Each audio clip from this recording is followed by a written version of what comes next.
Auto అనగానే మనకు గుర్తుకొచ్చేది 3 చక్రాలు. అందులో ఒక చక్రాన్ని ఫ్రీ బస్సు పెట్టి ఈ కాంగ్రెస్ ప్రభుత్వం ఒక చక్రాన్ని బీకేసింది. ఇప్పుడు ఫ్రీ ఆటోలు, ఎలక్ట్రిక్ ఆటోలు, ఆర్టీసీ ఆటోలు అని చెప్పేసి ఇంకో చక్రాన్ని బీకేసే ప్రయత్నం చేస్తుంది. ఫ్రీ బస్సు పెట్టి ఆల్రెడీ ఆటోల కడుపు మా కడుపు కొడుతున్నావు, నువ్వు మళ్ళా ఆటోలు పెడతా అంటున్నావు.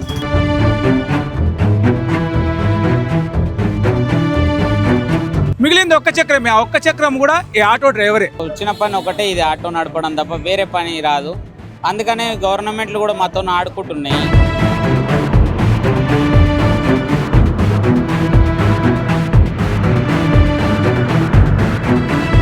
ఒక్కడు చెప్తున్నా రేవంత్ అన్న గారు, మీరు దయచేసి ఆటో వాళ్ళకు కాపాడండి, లేదంటే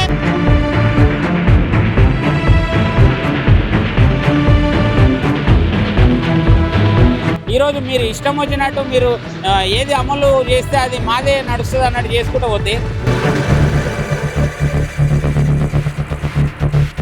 బతుకుడేముంటుంది, అసలు బతుకుడే లేదు. ఉన్న బతుకులే యాగం చేస్తున్నాడు.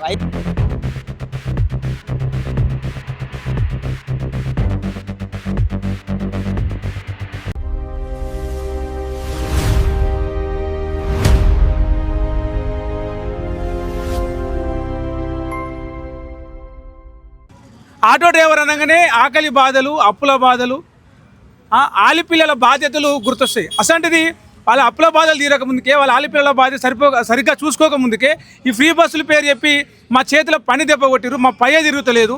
ఇప్పుడు ఫ్రీ ఆటోలు, ఎలక్ట్రిక్ ఆటోలు, ఆర్టీసీ ఆటోలను తీసుకొస్తే మా మొత్తానికి మా బతుకే ఆగిపోతుంది. మా బతుకు బండే గిది, మా బండినే ఆపేస్తే మేము ఎట్లా బతకాలని చెప్పేసి ఆటో డ్రైవర్లు ప్రశ్నిస్తూ ఉన్నారు. మొత్తంగా మేము 7 లక్షల ఆటోలు తెలంగాణలో నడుస్తూ ఉన్నాయి. మీరు కనుక ఈ కొత్తగా ఎలక్ట్రిక్ ఆటోలు, ఈ ఆర్టీసీ ఆటోలను తీసుకొస్తే 7 లక్షలు ఇంటూ 5 దాదాపు 35 లక్షల మంది ఈ ఆటోల మీద ఆధారపడి జీవనోపాధిగా బతుకుతున్నారు. వాళ్ళందరూ బతుకులు కూడా శ్మశాన వాటికి తరలిపోవాల్సి వస్తుంది. రేవంత్ రెడ్డి ఈ ఎలక్ట్రిక్ ఆటోలు, ఈ ఆర్టీసీ ఆటోలు తీసుకొచ్చే ప్రయత్నాన్ని మానుకోవాలి. ఫ్రీ బస్సును ఎత్తేయాలి అవసరమైతే. ఆ ఫ్రీ బస్ కోసం పెట్టే ఖర్చు ఏదైతే ఉందో ఆ డబ్బులన్నీ కూడా వీలైతే మహిళలకు ఇవ్వండి, మహిళల అకౌంట్లో వేయండి. మాకు ఇస్తా అన్న సంవత్సరానికి 12,000 కూడా మాకేమొద్దు, మా ఆటోలు మమ్మల్ని నడుపుకొని ఇస్తే చాలు అని చెప్పేసి ఆటో డ్రైవర్లు ఇలా ఆవేదన వ్యక్తం చేస్తూ కన్నీటి బాధను పంచుకుంటా ఉన్నారు. ఇందిరాపార్క్ దగ్గర ధర్నా చేస్తున్న ఆటో డ్రైవర్లతోటి మాట్లాడి వాళ్ళ బాధ ఏంది, వాళ్ళు ఎందుకు ఇంతలా వ్యతిరేకిస్తున్నారు వాళ్ళతో మాట్లాడి తెలుసుకునే ప్రయత్నం చేద్దాం. వచ్చిన పని ఒకటే, ఇది ఆటో నడపడం తప్ప వేరే పని రాదు. అందుకనే గవర్నమెంట్లు కూడా మాతో ఆడుకుంటున్నాయి. ఎందుకంటే మేము ఏం చేయలేని స్థితిలో ఉంటాం కదా, మాకు సపోర్ట్ ఉండదు, మద్దతు ఉండదు. మమ్మల్ని ఒక డ్రైవర్ అంటే మేము సురక్షితంగా మేము చేర్చుతాంగా నా ఇంటికి కస్టమర్లని, అందుకనే మాకు న్యాయం చేయరు. ఎందుకంటే ఈరోజు ఫ్రీ బస్ వచ్చిన తర్వాత మేము రోడ్ల మీద పడ్డ పరిస్థితి ఉంది. ఎవరికి యూజ్ అవుతుందో తెలియదు. గవర్నమెంట్ జాబ్ ఉన్న వాళ్ళకి, రెగ్యులర్గా డ్యూటీ ఉన్న వాళ్ళకి యూజ్ అవుతుంది. ఇంట్లో ఊర్లలో పొలం పనులు చేసుకునే వాళ్ళకి అంత పెద్దగా యూజ్ అవుతలేదు. కానీ మేమైతే అన్ని విధాలుగా లాస్ అయింది. గవర్నమెంట్ వచ్చిన తర్వాత నష్టపోయింది ఎవరంటే ఆటో డ్రైవర్లు మాత్రమే.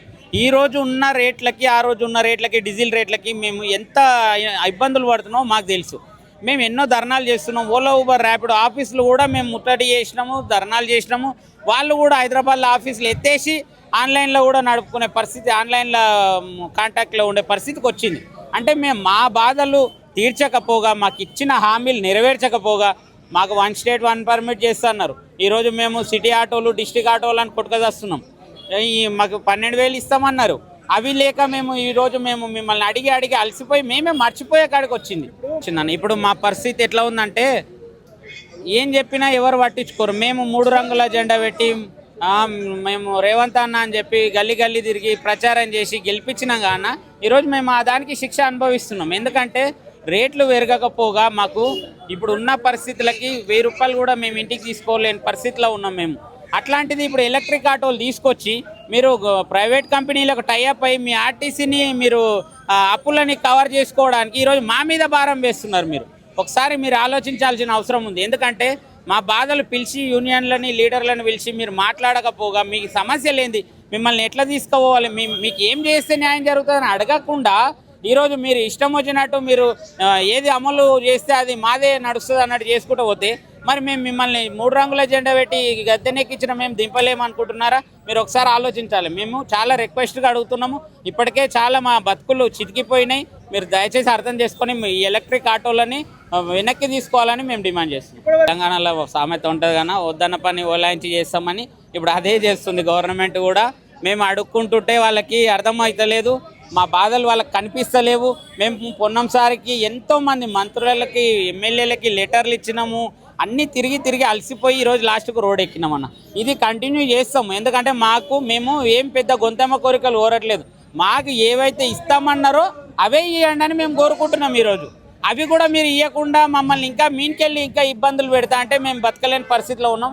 మేము ఇంకా గవర్నమెంట్కు ఎన్నోసార్లు రిక్వెస్ట్ చేసినాం. ఇంకా లాస్ట్కి వస్తే మేము ఈ ధర్నాల నుంచే ముందుకెళ్ళి మేము సాధించుకుంటాం. ఆర్టీసీ ఆటోలు తెస్తే మా పొట్ట మీద కొడుతున్నాడు రేవంత్ రెడ్డి. ఫస్టే మేము చాలా లాస్లో ఉన్నాము ఈ ఆర్టీసీ బస్సు ఫ్రీ పెట్టడం వల్ల. నేను ఇప్పుడు రేవంత్ రెడ్డి గారికి చెప్పాల్సింది ఏంటంటే ఈ ఆర్టీసీ బస్సులు, ఆర్టీసీ ఆటోస్లు ఈ రెండు బంద్ చేసేసి కేంద్ర ప్రభుత్వం నుంచి ఒక యాప్ సపరేట్గా తెప్పించి మా ఆటోని అటాచ్మెంట్ చేసి ఆ యాప్కి మేము ఒక ఓలా, ఊబర్, ర్యాపిడోకి అన్నిటికీ 30 రూపాయలు కడతాం, రోజుకి 30 రూపీస్ పర్ డే కడతాం. అదే అమౌంట్ అతనికి ఇస్తాం. ఆయనకు సంవత్సరానికి ఇచ్చే 12,000 వద్దు, ఏవి వద్దు. మా బతుకు మేము బతుకుతాం. మాకు సపరేట్గా ఒక యాప్ అయినా తెచ్చి పెట్టండి, లేకపోతే అన్నీ బంద్ చేసేయండి. తెలంగాణ మన ఈ స్టేట్ అయితే ఏది ఉందో ఓలా, ఊబర్, ర్యాపిడో ఏవి లేకుండా అన్నీ బంద్ చేయండి. ఒకప్పుడు లేక మేము మీటర్ మీద నడుపుకుంటాం. ఆ కెపాసిటీ ఉంది మాకు, అందుకని ఇక్కడ దాకా వచ్చినాం మేము. అయితే ఈ ఆర్టీసీ ఆటోలు, ఆర్టీసీ బస్సులు వచ్చి చాలా దెబ్బతీస్తున్నారు. ఓకేనా? రూమ్ రెంట్ 8,000, చిన్నపిల్లల ఫీజు 10 నుంచి 11 నుంచి 20 దాకా ఉంటుంది. చిన్నపిల్లలు 1 year 2 year అయితే 11, 12 ఉంటుంది. 12,000 ఎంత అయింది? 18,000 అయిపోయింది. 18,000, 10,000 స్కూల్ ఫీజు, 8,000 రూమ్ రెంటు. ఇంకా మేము తినాలేంది, మా జ్వరాలేంది, పిల్లలేంది, ఫ్యామిలీ ఏంది, మామ్ డాడీ ఏంది, అందరికీ చూడాలి కదా. ఆయన వచ్చే 10-15 వేలకు మేము జీతాలు చేసుకుంటే మేము ఇంకెందుకు? లేకపోతే ఈ అన్ని ఆటోలు ఆర్టీసీ ఎలక్ట్రిక్ ఆటోలు తెస్తే వాతావరణంలో ఈ పొల్యూషన్ కూడా తగ్గుతుందని చెప్తున్నారు. పొల్యూషన్ తగ్గుతుందా? మళ్ళీ గ్యాస్ ఎందుకు మళ్ళీ ఇంక్లూడ్ చేసిర్రు? మళ్ళీ హైదరాబాద్లో గ్యాస్తో పొల్యూషన్ లేదనే కదా, పెట్రోల్ డీజిల్తో పొల్యూషన్ ఉందని గ్యాస్ పెట్టిరు కదా. మళ్ళీ గ్యాస్ ఎందుకు పెట్టిరు? మళ్ళీ సిఎన్జి ఎందుకు, ఎల్పిజి ఎందుకు, ఇవి ఎందుకు పెట్టారు? మళ్ళీ ఇవన్నీ బంద్ చేసేయండి చెప్పండి. సరే, వాళ్ళు ఆర్టీసీ ఆటోలు తెచ్చిరు కదా, మా ఆటోలన్నీ ఆయన తీసుకొని మా 5 లక్షలు మాకు ఇచ్చేయండి అని వాళ్ళ ఆర్టీసీ ఆటోలకి మేము డ్యూటీ జాబ్ చేస్తాము. 35,000 నుంచి 40,000 శాలరీ అండి చెప్పండి. అయితే మా ఫ్యామిలీ సెట్ అవుతుంది, లేకపోతే కాదు. లేకపోతే ఎంతవరకు పోవడానికైనా మేము సిద్ధం. ఇప్పటికీ ఆటో డ్రైవర్లు, నిరుద్యోగులు, మొన్నటిదాకా ఆర్టీసీ బస్ డ్రైవర్లు, కండక్టర్లు ప్రతి ఒక్కరు గవర్నమెంట్ చేస్తున్న నిర్ణయాన్ని ఇది మాకు వద్దు అని వ్యతిరేకిస్తున్నారు. గవర్నమెంట్ మాత్రం మొండిగా చేసుకుంటూ పోతూనే ఉంది. రేపు కూడా ఎలక్ట్రిక్ ఆటోలు తీసుకొచ్చింది అనుకో, మొండిగా మీ మాట వినకుండా మీరు చేసేది ఉంటుంది, సపరేట్గా ఊపాల్సిందే కదా. చేసేది ఏం లేదు కదా. అప్పుడు మేము తర్వాత నెక్స్ట్ దొరికే ఛాన్స్ ఉండదా? మళ్ళీ ఇప్పుడు ఎన్ని 2.5 hours అవుతుంది, 2.5 years అవుతుంది. మళ్ళీ నెక్స్ట్ ఇంకా ఎన్ని 2 సంవత్సరాలు ఉన్నాయి. తర్వాత చుక్కలు చూపియమా? రాలా? ఈ హైదరాబాద్లో ఆటోలు ఎన్ని ఉన్నాయి ఒకసారి రేవంత్ రెడ్డికి తెలుసా? 7 లక్షల ఆటోలు ఉన్నాయి. ఒక్క రోజుకి 3 లక్షల ఆటోలు మాత్రమే నడుస్తున్నాయి. 4 లక్షల ఆటోలు వృధాగా ఇంటికాడ ఉంటున్నాయి. అయితే ఈ ఆర్టీసీ ఆటోలు ఏవైతే ఉన్నాయో ముసలోళ్ళు, చేతకానోళ్ళు కొడుకులు వదిలేసి ఉంటారా? వాళ్ళకి ఇవ్వండి అని చెప్పండి. వాళ్ళు నడిపి వాళ్ళు బతుకుతారు, వాళ్ళ పొట్టకాడికి అయినా. మా కాడికి సెట్ కాదా అది? ఈ ఆర్టీసీ బస్సులు, ఈ ఆర్టీసీ ఆటోలు అయితే ఎప్పుడైతే బంద్ అవుతాయా? ఓకే, ఇచ్చుకొని, కానీ మా ప్రైజ్ మాకే కావాలి. మేము గొడవ పడి తెచ్చుకుంటాం. ఇప్పుడు ప్రజలు అనుకున్నందుకే రాజ్యాంగం నుంచి అప్పుడు మన స్వాతంత్రం తెచ్చినాము. ఇప్పుడు కూడా కొట్లాడి మేము మరీ మా ఆటోల మెజార్టీ ఏందో మేము చూపిస్తాము, హక్కు సాధిస్తాము. పిడికిలు బిజిగిచ్చి చెప్తున్నా కదా. హైదరాబాద్ సెంటర్లో నుంచి 30 నుంచి 40 kilometers లోపట్లే హైదరాబాద్లోనే ఇంక్లూడ్గా ఉంది ఈ కంపెనీలు, ఈ అప్డేట్లు ఉన్నాయి. వేరే విలేజ్లల్లా ఇక్కడ నుంచి ఒక 100 kilometers దూరంలో పోయి చూడను, తాగడానికి నీళ్ళు లేవు. బోరింగి నీళ్ళు 2005లో ఉన్నాయి బోరింగిలు, అవి కొట్టుకొని తాగుతారు. లేదా మన నదులు ఉంటాయి, ఆ కాలువలు పారుతున్న కాదుల నుంచి తెచ్చుకొని తాగుతున్నారు. వాళ్ళకు ఏ పరిష్కారం చూపించింది? నేను కూడా ఒక అడవి నుంచి వచ్చిన మనిషినే. మాది రాజ్యాంగం, ఇది మన నాగర్కర్నూలు డిస్టిక్. మా ఊరు పక్కనే రేవంత్ రెడ్డి కొండారెడ్డిపల్లి. మా ఊరు నుంచి జస్ట్ ఒక 35 kilometers ఉంటుంది. కొండారెడ్డిపల్లి మా అచ్చంపేట తాలూకా మీ జిల్లాడు మీ పాలమూరు జిల్లాడే ఆ, సపోర్ట్ చేయొచ్చు కదా. సపోర్ట్ చేయొచ్చు, నమ్మించి చేస్తుండు. ఫస్ట్ లో ఏమన్నాడు, ఒకటే స్టేట్మెంట్ ఒకటే పర్మిట్ అన్నాడు, నడుపుకోవచ్చు. ఇతర రాష్ట్రాల నుంచి 2000 ఇస్తా అన్నాడు కదా. జేబు కూడా లేదే, ఇవన్నీ నిండిపోయారు. ఏం చేద్దాం? ఈ 2 సంవత్సరాల 24 ఏళ్ళు ఎట్లా ఖర్చు పెట్టాలో అదే అర్థమవుతలేదు. ఆ పైసలతో ఏం చేయాలో అర్థమవుతలేదు. ఇంకో ఆటో అయినా కొనుక్కుందాం అంటే మళ్ళీ ఇట్లా అయిపోయాయి. 12 వాళ్ళు వద్దు, ఆ రేవంత్ రెడ్డి వద్దు, ఎవరు వద్దు. మా బతుకులు మేము బతుకుతాం, మీ ఆటో మిమ్మల్ని నడుపుకొని ఇస్తే చాలు. మేము మా బతుకు మేము బతుకుతాం. మా ఆటోలు ఏందో మేము మాకు బతకని. ఆ ఫ్రీ బస్సులు వద్దు, ఆ ఫ్రీ ఆటోలు వద్దు. ఎట్లా ఒకప్పుడు 2008, 9, 12, 15 ఎట్లా ఉన్నదో అట్లనే ఉండని. ఇప్పుడు పెట్టిన ఫ్రీ బస్సుల వల్ల ఏదో ఊర్లో వ్యవసాయం చేసుకునే డ్రైవర్లు అక్కడక్కడ నడుపుకొని బతికేవాళ్ళు. ఇప్పుడు ఆ ఫ్రీ బస్సులు పెట్టడం వల్ల ఊర్లో ఏమైందంటే ఎంతసేపు ఉన్నా బస్సు కోసం ఎదురు చూసి బస్సుకి వెళ్ళిపోయే వాళ్ళే. ఆటోలో ఎవరు ఎక్కట్లేదు, వాళ్ళు సిటీకి రావడం జరిగింది. అక్కడ ఆటోలు ప్లస్ ఇది కాకుండా ఇప్పుడు మళ్ళీ కొత్తగా ఈ ఎలక్ట్రిక్ ఆటో వల్ల ఎవరికి ఉపయోగపడుతుంది? సరే, ఎలక్ట్రిక్ ఆటోలు పెడుతున్నావు, 5 లక్షల మంది ఆటో డ్రైవర్స్ ఉన్నారు, 5,50,000 ఉంటారు మ్యాక్సిమం. ఈ ఆటో డ్రైవర్ల పరిస్థితి ఏంటి అంటే వీళ్ళు కనిపించట్లేదా మీ కంటికి? అదే ఇంకోటి, ఫ్రీ అంటున్నావు. ఫ్రీ అంటే ఏ విధంగా ఫ్రీ? నీ ఆర్టీసీ డబ్బులు చెల్లించట్లేదా? ఫ్రీ ఏ విధంగా నాకు ఒక్కసారి వివరిస్తారా అండి? ఈ మంత్రులు కానీ సీఎం గారు కానీ ఏ విధంగా నువ్వు ఆర్టీసీకి డబ్బులు చెల్లించన్నాడు అది ఫ్రీ? పోనీ మీ శాలరీలకి వెళ్ళి ఏమైనా చెల్లిస్తున్నారా? మంత్రులు, పోనీ ఎమ్మెల్యేలు, పోనీ సీఎం గారు వాళ్ళ శాలరీ నుంచి ఏమైనా చెల్లిస్తున్నారా? లేదు కదా. ఫ్రీ ఎందుకు అవుతుంది? అది జనాలకు పిచ్చోళ్ళని చేస్తున్నారు వీళ్ళు. నుంచి ఇస్తున్నారు. మన డబ్బులు అవి. సో మనం దగ్గర ఏదైనా ఒక వస్తువు కొంటే ట్యాక్స్ కలెక్ట్ అయిన అమౌంట్ నువ్వు ఆర్టీసీకి చెల్లిస్తున్నావు, అది ఫ్రీ. జనాలకు కూడా ఈ విషయం అర్థం కావాలి. జనాలు ఏదో మాకు ఫ్రీ ఉంది కానీ ఎగేసుకొని ఎక్కడం తిరగడం అది బంద్ చేసుకొని ఈ ఫ్రీ అనే దాన్ని అందరూ వ్యతిరేకిస్తే బాగుంటుంది. ఇంకా కూడా ప్రైవేట్ ఎలక్ట్రిక్ ఆటోలు ఆర్టీసీ ఆటోలు వస్తే మీకు అసలు చేసుకొని పని కూడా మీ బండి పై కూడా తిరగదు కదా. అది కూడా ఇంకోటి, మీరు ఎట్లా బతుకుతారు ఇక మీరు? ఇంకా బతుకుడేముంటుంది? అసలు బతుకుడే లేదు, ఉన్న బతుకులనే ఆగం చేస్తున్నాడు. అయితే ఇంకోటి, మీరు ఫ్రీ అని పెట్టి ప్రతి వినాదం ఫ్రీ అంటున్నారు కదా, మరి ఇక్కడ మీరు డబ్బులు మీరు ఆర్టీసీకి చెల్లించినప్పుడు ఫ్రీ ఎలా అవుతుంది అనేది మీ మంత్రులు కానీ సీఎం గారు మీరు కానీ మాకు వివరిస్తారా? ఎందుకో తెర మీద ఒకటి తెర వెనక ఇంకోటి జరుపుతున్నారు. ఏదున్నా జనాలకు క్లారిటీ ఇవ్వండి. ఫ్రీ ఇవ్వలేమని చెప్పండి. ఇంకోటి, ఫ్రీ ఇవ్వడం వల్ల ప్రతి మనిషి అనేవాడు ఏదో ఒక కింద సోమరిపోతుగా తయారైపోతాడు. ఫ్రీ అనేది వద్దు, కష్టపడి బతకాల. నీకు అంతగా ఫ్రీ ఇవ్వాలని నీకు అనిపిస్తే విద్యా వైద్యం మీద చేయి. రైతుకి ఒడ్డు లేని రుణం ఇవ్వు. రైతుల దగ్గర పండిన పంట మీద అదే బియ్యం చేసి పక్కన అమ్ముకుంటే 6,000 వస్తుంది. ఇప్పటికి నువ్వు పెట్టిన ధర 2,382 రూపాయలు ఎంత ఉంది? ఆ ధరని తీసేసి ఇప్పుడు 6,000 రూపాయలు బియ్యం పోతున్నప్పుడు నువ్వు కనీసం మద్దతు ధర 4,000 పెట్టు. అది చేత కదా 3,500 పెట్టు. ఈడ నీకు ఒక రైతుకు నువ్వు ఉపయోగపడినోడివి అవుతావు. అదే విద్యా వైద్యం చేస్తే అదే నువ్వు ఒక విద్యార్థికి కానీ వైద్యం అంటే డబ్బులు లేని సామాన్యుడికి కూడా కార్పొరేట్ లెవెల్లో వైద్యం జరిగేటట్టు చేస్తావు. ఇలాంటి దాని మీద మీ ఫోకస్ పెట్టు. ఇది కదా నీకు ఓట్ బ్యాంక్ పెరగాల్సింది. ఈ ఫ్రీ వల్ల నీకు ఎంత ఓట్ బ్యాంక్ పెరగవచ్చు? మహా అయితే లేడీస్. మీకు జరుగుతున్న అన్యాయానికి మీ 5 లక్షల మంది ఆటో డ్రైవర్లు కనుక ప్రభుత్వానికి వ్యతిరేకంగా పనిచేస్తే నెక్స్ట్ సారి గవర్నమెంట్ కి ఉపయోగం ఉంటుందా లేక పడిపోతుంది? పడగొట్టేస్తాం. మేము ఇక్కడ సిటీలోనే 5 లక్షల మంది అంటే జిల్లాల వారీగా అందరం మేము ఇదే ప్రచారం మేము చేస్తే ఏ లెవెల్లో ఉంటుందో కూడా చూస్తారు. అంటే డిస్టిక్ నుంచి ఎంతోమంది డ్రైవర్లం ఉన్నాం, సిటీలోనే అంతమంది ఉంటే మేమంతా పోయి అరే మన బతుకుల మీద కొట్టిండ్రా అని మేము ఊరు డిస్టిక్లో మేము కొంతవరకు ఇదే ప్రచారం చేస్తే అప్పుడు ప్రభుత్వాలు పడిపోయే అవకాశం ఉంటుంది. అంతదాకా మీరు తెచ్చుకోకండి. మీరు దయచేసి ఇప్పటికి కూడా మీరు పెట్టిన ఎలక్ట్రిక్ ఆటో జియో రద్దు చేసి అవసరమైతే ఫ్రీ బస్సుని కూడా తీసిపాడేయండి. నువ్వు ఫ్రీ అని చెప్పకు, ఇంకోసారి ఏడ చెప్పకు. సీఎం రేవంత్ రెడ్డి గారు చెప్పాల్సిన అవసరం కూడా లేదు. నా ప్రభుత్వము పనిపాట లేకుండా కూర్చుందేమో నాకు అనిపిస్తుంది. ఎందుకు చెప్పన్నా, ఆల్రెడీ ఏంటంటే ఫ్రీ బస్సు పెట్టి గవర్నమెంట్కి ఇన్కమింగ్ లేకుండా చేసింది.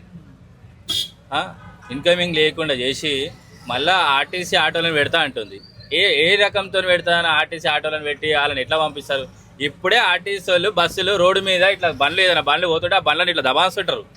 వాళ్ళు ఇప్పుడు ఆటో 3 పైల ఆటో ఇచ్చి వాడిని ఎవరిని మీకు ఎక్కమంటాడు? ఆ గల్లాల బండ్లు పంపించి వాళ్ళు అడిగితే నేను ఆర్టీసీ అని నేను గవర్నమెంట్ నా మీకు ఎట్లా వస్తావు అని అడుగుతాడు. అట్లెట్లుంటా అన్న చేతిలో పని పోతుంది కదా రోజు ఇన్నేళ్ళకి ఆటో నడిపించుకుంటున్న వాళ్ళకి. అవునన్నా పోతున్నది అందుకే అన్న ఇప్పుడు మేము ధర్నా చేస్తున్నాం కదా. ఎందుకు ధర్నా చేస్తున్నాం? నువ్వు ఫ్రీ బస్సు పెట్టి ఆల్రెడీ ఆటో వాళ్ళ మా కడుపు కొడుతున్నావు. నువ్వు మళ్ళా ఆటోలు పెడతా అంటున్నావు. అట్లయితే మేము ఏడికి పోవాలా? మేము సంపాదించేది డైలీ 500, 600, 700 సంపాదిస్తాం. ఆ సంపాదించే దానిలో మాకు డైలీ పొద్దున 8 గంటల నుంచి లేస్తే రాత్రి 8, 9 గంటల దాకా మేము 12 గంటలు పని చేస్తున్నాము. ఆ చేసినా కూడా ఆ గ్యాస్కి పోతుంది. ఆ గ్యాస్ ప్లస్ గ్యాస్ కాకముందు ఓలా ఉంది, ఊబర్ ఉంది. అట్లా వాడు డైలీ మేము దానిపైన ఆధారపడి మేము కొట్టుకుంటున్నాం కిరాయిలు. అసలు అది ఉండొద్దు, మాకు అది తీసేసాల.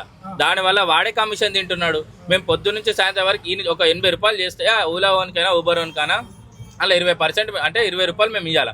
అంటే 60 రూపాయలు. ఆ 60 రూపాయలు, 50 రూపాయలు, 30 రూపాయలు జమ చేస్తే సాయంత్రం వారికి ఎంత అవుతాయి? అందులో ఒక 1000 రూపాయలు అవుతాయి. ఆ 1000 1200 అవుతాయి. ఆ 1200కు మేము గ్యాస్ తీయాలా, ఆయిల్ 2 ఆయిల్ అంటే అది తీయాలా, మళ్ళీ ఆటో కిరాయి తీయాలా, ఇవన్నీ లంచ్ అన్నం అవన్నీ తీయాలి. అవన్నీ తీసి మేము సంపాదించే వరకు సాయంత్రం ఎంత అవుతుంది? 7 గంటల అంటే 8 గంటల వరకు సంపాదించినా కూడా మా అంటే మేము సంపాదించేది 700, 800. ఆ 700, 800 మేము ఏం ఇల్లు నడిపియాలా, మా పిల్లల ఫీజులు ఎట్లా కట్టాలా, మా జీవనం ఎట్లా సాగియాలా? ఇల్లు లేని ఇప్పుడు ఇల్లు ఒక కోనికి ఇల్లు ఉంటుంది, ఏదో గుడిసెల్లో చిన్న ఇళ్ళలో ఉంటాడు. ఇల్లు లేని పరిస్థితి ఏంది? ఎవరిని చేయలేడు. అలా అదే ఇప్పుడు సరే ఒక యూత్ ఉంది. యూత్ అంటే ఏదో సరే ఆటో నడుపుతుంది, ఏదో బాగా మంచిగా ఉంది కాబట్టి యాక్టివ్ నడుపుతారు. ఇట్లాంటి మా పెద్ద మనిషి ఉన్నాడు. మా పెద్ద మనిషికి 40-50 ఏళ్ళు ఉంటాయి. 50 ఏళ్ళ పెద్ద మనిషి ఏడవై పని చేయగలుగుతాడు? చేయలేడు కదా. అదే పెద్ద మనిషి నాతో కాదు కాబట్టికే ఆయన ఆటో నడపగలుగుతున్నాడు. ఆ ఆటో నడిపేటోళ్ళు ఇట్లాంటి పెద్ద మనుషుల కడుపు కొట్టుతున్నాడు రేవంత్ రెడ్డి. చెప్పేది ఏంటంటే మేము క్వశ్చన్ చేసాం ఏమని ప్రభుత్వానికి, సార్ మాకు ఫ్రీ బస్సు పెట్టడం వల్ల ఇబ్బంది అయిందని. ఏమన్నారంటే కొంతమందిని ఇట్లా పోయి అడిగితే వాళ్ళ ఇప్పుడున్న పాలకులను, మేనిఫెస్టోలో మేము ఫ్రీ బస్సు పెడుతున్నామని చెప్పినాం బాబు ఫస్టే, ఇప్పుడు పెట్టకపోతే మళ్ళీ విత్డ్రా చేసుకుంటే మాకు బ్యాడ్ నేమ్ వస్తుంది అన్నారు. సరే ఓకే సార్ అన్నాం. సార్ ఇప్పుడు 12,000 సరే ఫ్రీ బస్ పెడతామన్నారు, మహిళలకు ఓకే మాకు సంతోషం, మా ఇంట్లో కూడా ఆడబిడ్డలు ఉంటారు. కానీ ఇదే మేనిఫెస్టోలో 12,000 ఇస్తాము, మీకు ఒక బోర్డు పెడతాము, మేము మంచి బాగోగులు మేము చూసుకుంటామని చెప్పారు. మళ్ళీ అది ఇవ్వలేదు సార్ అని అడిగినాం. అది అట్లే పోయింది. దాన్ని కూడా వచ్చి 3 సంవత్సరాల నుంచి ధర్నాలు జరుగుతూనే ఉన్నాయి మావి. అదే అయిపోయింది. మొన్న మళ్ళీ ఇది ఎలక్ట్రిక్ ఆటోలు తీసుకొచ్చారు. మొన్న 8 తారీఖు నాడే చేసేది ఉండే ధర్నా. సెక్రటరీలో పిలిపించారు, మాట్లాడినాం, చేస్తామన్నారు. దాన్ని విత్డ్రా చేసుకోవట్లేదు, అందుకే ధర్నా చేస్తున్నాము. ఇప్పుడు వాళ్ళకు ప్రభుత్వంలో ఉన్నారు, వాళ్ళకు పని చేస్తలేదా, మైండ్ ఏందో తెలుస్తలేదు సార్ ఈ ప్రభుత్వానికి.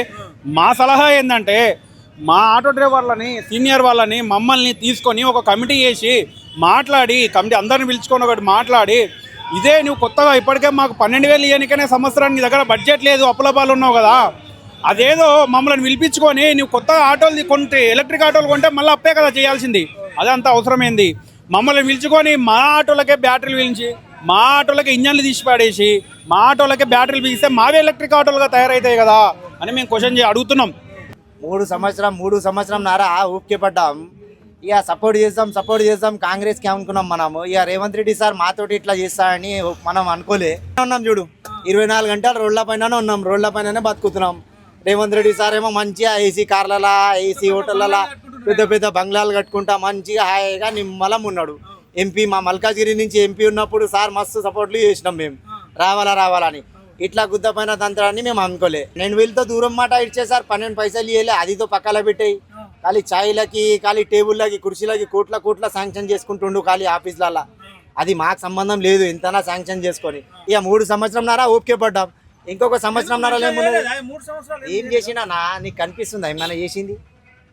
అన్ని ప్రొడక్ట్లు కట్టిందే కేసీఆర్ సార్. ఈసారి ఏం కట్టిండు?